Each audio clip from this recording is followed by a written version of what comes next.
আপনি দিনের বেলা উপরের দিকে তাকালে একটা সূর্য দেখবেন। এই সূর্যটা আকারে আকৃতিতে দেখতে মনে হয় যেন একটা ভাতের প্লেটের সমান, তাই না? আসলে কি এত ছোট না। বিজ্ঞান আমাদেরকে ধারণা দিয়েছে যে এই সূর্যটা এই পৃথিবীর চেয়ে 13 লক্ষ গুণ বড়। সুবহানাল্লাহ বলেন। কত বড়? 13 লক্ষ গুণ বড়। এই পৃথিবীর সাথে আরো 13 লক্ষটা পৃথিবী এই সমান জোড়া লাগান, যত বড় হবে সূর্যটা এত বড়। সুবহানাল্লাহ বলেন। প্রশ্ন হলো, এত বিশাল সূর্য দেখা যায় এত ছোট একটা ভাতের থালার সমান, ঘটনা কি? এত ছোট কেন দেখা যায় বলেন তো? অনেক উপরে, বলেন অনেক উপরে। প্রশ্ন হলো সূর্যটা কত উপরে আছে? বিজ্ঞান আমাদেরকে ধারণা দিয়েছে যে এই সূর্যটা এই জমিন থেকে 9,30,00,000 মাইল উপরে আছে। সুবহানাল্লাহ বলেন। কত উপরে বলেন? 9,30,00,000 মাইল। মুখে তো বলে ফেললাম, কল্পনা করা যায়? 9,30,00,000 মাইল উপরে সূর্য।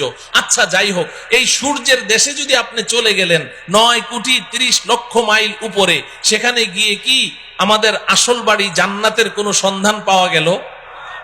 তাহলে আরো উপরে যেতে হবে। যেহেতু আল্লাহ বলেছেন উপরে আছে, তাহলে উপরে আরো উপরে যেতে হবে। চলেন উপরে যাই। সন্ধ্যাবেলা আপনি উপরের দিকে তাকান, দেখবেন যে মিটমিট করে জ্বলছে জোনাকি পোকার মতো। এগুলো কি? তারা। আচ্ছা ভাই বলেন তো দেখি, এই তারাগুলো আকারে আকৃতিতে এই জোনাকি পোকার সাইজ নাকি আরেকটু বড়? তারাগুলো কত বড়? তারাগুলো কত বড়? বিজ্ঞান বলছে যে আকাশের এক একটা নক্ষত্র, এক একটা তারা পৃথিবীর চেয়ে নয়, পৃথিবীর চেয়ে নয়, আকাশের এক একটা তারা সূর্যের চেয়ে লক্ষ কোটি গুণ বড়। এত বিশাল তারা দেখা যায় জোনাকি পোকার মতো। ঘটনা কি? আরো উপরে, বলেন আরো উপরে। প্রশ্ন হলো তারাগুলো কত উপরে আছে? তারাগুলো কত উপরে আছে? বিজ্ঞান এ ব্যাপারে আমাদেরকে কোনো ধারণা দিতে অক্ষম। তবে অনেক গবেষণা করে বিজ্ঞান একটা তারার সন্ধান বের করেছে, যেটা পৃথিবীর সবচেয়ে কাছে, সবচেয়ে নিচের যে তারকাটি, জমিনের সবচেয়ে কাছে, এটার নাম বিজ্ঞান দিয়েছে প্রক্সিমা সেন্টারাই। বিজ্ঞান বলে প্রক্সিমা সেন্টারাই নামের এই দুনিয়ার সবচেয়ে কাছের যে তারাটি, এটা এই জমিন থেকে 25 লক্ষ কোটি মাইল উপরে আছে। কত উপরে? 25 লক্ষ না, 25 লক্ষ কোটি মাইল উপরে। 25 কোটিও না, 25 লক্ষও না, কত? 25 লক্ষ কোটি মাইল উপরে হচ্ছে সবচেয়ে কাছের তারা। তাহলে উপরের তারাগুলো কোথায় আছে? বিজ্ঞান বলে এই ব্যাপারে আমরা কোনো ধারণা দিতে পারবো না।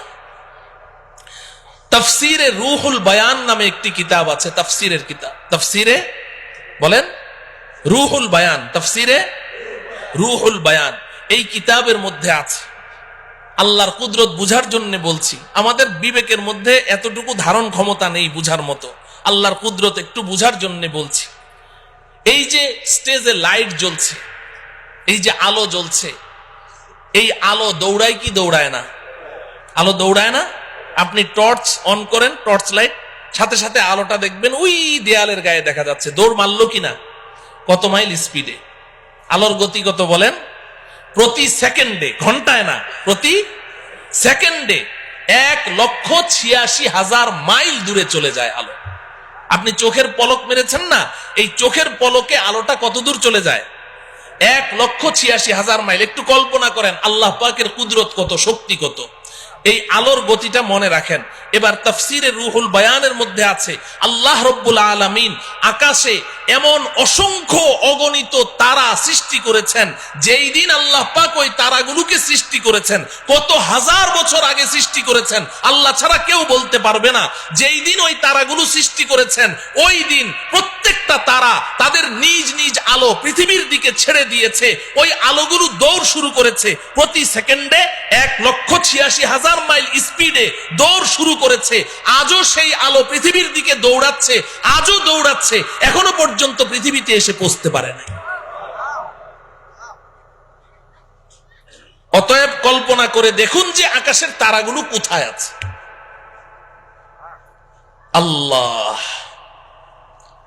আচ্ছা, সেই আকাশের তারা যেখানে আছে সর্বোচ্চ তারা ওই পর্যন্ত গেলাম, কিন্তু আসল বাড়ির কোনো খোঁজ খবর পাওয়া গেল? হ্যাঁ, তাইলে আরো উপরে যেতে হবে। যেতে রাজি? এই জমিন থেকে সবার উপরে যেই তারাটি আছে এর উপরে আর কোনো তারা নেই, সৌরজগৎ শেষ, এরপরে মহাশূন্য শুরু হয়ে গেছে।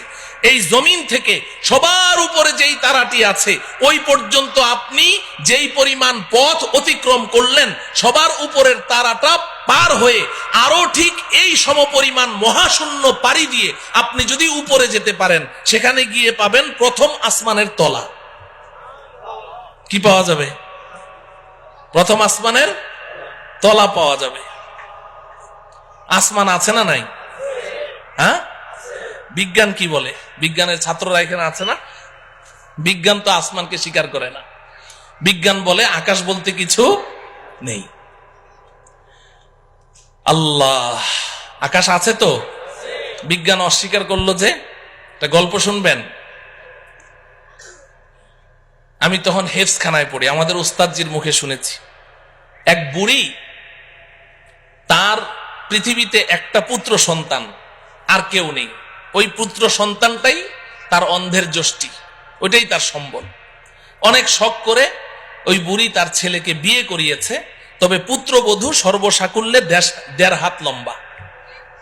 কত? 1.5 হাত লম্বা মানুষদেরকে আপনারা কি বলেন? বামুন, বাইটটা। আচ্ছা বলেন, বামুন বলেন। ওই ময়মনসিংহের ওইদিকে বামুন বীর বলে তো বাইটটা। এখন 1.5 হাত লম্বা পুত্রবধূ। তো একদিন বুড়ি পাকঘরে বসে রান্না করছে, তরকারি চুলায়। এখন পানি ঢালবে, কলসি নাড়া দিয়ে দেখে 1 ফোঁটা পানিও নেই। তো বৌমাকে ডাকলো, বৌমা কলসিটা নিয়ে যাও, পুকুর থেকে 1 কলসি পানি নিয়ে আসো, তাড়াতাড়ি আসো, চুলায় কিন্তু তরকারি, তাড়াতাড়ি আসো। বৌমা পানি আনতে গেছে তো গেছে, আধা ঘন্টা পার, বৌমা আর আসে না। বুড়ি চিৎকার করে বলছে, বৌমা পানি আনতে তো 5 মিনিট লাগে, তুমি আধা ঘন্টা পর্যন্ত করছোটা কি? তরকারি পুড়ে ছাই, আজকে কপালে আর তোমার খাবার জুটবে না, তুমি গেলে কোথায়, মরলে নাকি? বৌমা পাশের রুম থেকে চিৎকার দিয়ে বলে, আম্মা আমি 5 মিনিটেই তো পানি নিয়ে এসেছি, তো দিচ্ছ না কেন? ওই আম্মা একটা অ্যাক্সিডেন্ট হয়ে গেছে। কি অ্যাক্সিডেন্ট হলো? বলে যে আম্মা বিয়ের সময় আপনি না আমাকে একটা স্বর্ণের চেইন দিয়েছিলেন। বলে হ্যাঁ, ওই চেইনটা ছিঁড়ে কলসির মধ্যে পড়ে গেছে। তো হয়েছেটা কি? কলসির মধ্যেই তো পড়েছে। কয় যে আম্মা হ্যাঁ, কলসির মধ্যেই তো পড়েছে, তুমি নিজে দেখেছো? বলে আমি নিজের চোখে দেখলাম কলসির মধ্যে পড়েছে। তো তাহলে এক কাজ কর, তোর মাথায় কি বুদ্ধি শুদ্ধি নাই? তুই এক কাজ কর, কলসির মুখ দিয়ে হাতটা ভরে দে, কলসির তলা থেকে চেইনটা তুলে নে, পানিটা চেঞ্জ করে নিয়ে আয়, আর না হলে 5 মিনিট সময় বেশি লাগবে, তুই আধা ঘন্টা পর্যন্ত করছিসটা কি? বৌমা পাশের রুম থেকে চিৎকার দিয়ে বলে, আম্মা এই মাত্র আপনি যে বুদ্ধিটা শিখাইলেন, আমি আধা ঘন্টা থেকে ওই কাজেই ব্যস্ত আছি। কিন্তু আম্মা বড় আশ্চর্যের ব্যাপার, আপনার কলসির তো তলা নাই। আপনার কলসির কি নাই? তলা নাই। বুড়ি পাকঘর থেকে বলে, বৌমা কলসির তলা তো কলসির তলার জায়গায় ঠিকই আছে, তুই যে বামন বীর বাইটটা, তোর হাত খাটো ওই পর্যন্ত যায় না। বলেন ঠিক কিনা? আল্লাহ রাব্বুল আলামিন কোরআনে হাকিমে বারবার বলেছেন, একটি নয়, দুইটি নয়, আমি 7টি আসমান সৃষ্টি করেছি। আল্লাহর কথা কখনো অবাস্তব হতে পারে না। আসমান তো আসমানের জায়গায় আছে। যে সকল বিজ্ঞানীরা তারা এই আসমানের অস্তিত্বকে অস্বীকার করেছে, তারা তো বাইটটা বামন বীর, তাদের হাত খাটো ওই পর্যন্ত যায় না।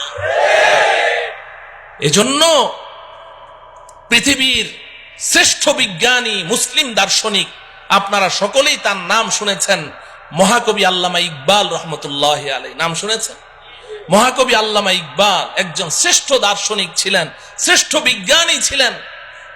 তিনি সারাটা জীবন বিজ্ঞানের পেছনে দৌড়িয়েছেন, অক্সফোর্ড ইউনিভার্সিটিতে পড়াশোনা করেছেন, ইহুদি খ্রিস্টানদের মাঝেই তিনি বেড়ে উঠেছেন, কিন্তু আল্লাহ পাক তার নসিবে হেদায়েত লিখে রেখেছেন, এজন্য তিনি নষ্ট হন নাই, বেলাইনে যান নাই। তিনি সারা জীবন বিজ্ঞানের পেছনে দৌড়িয়ে জীবনের শেষ মুহূর্তে এসে আত্মসমর্পণ করেছেন, সারেন্ডার করেছেন।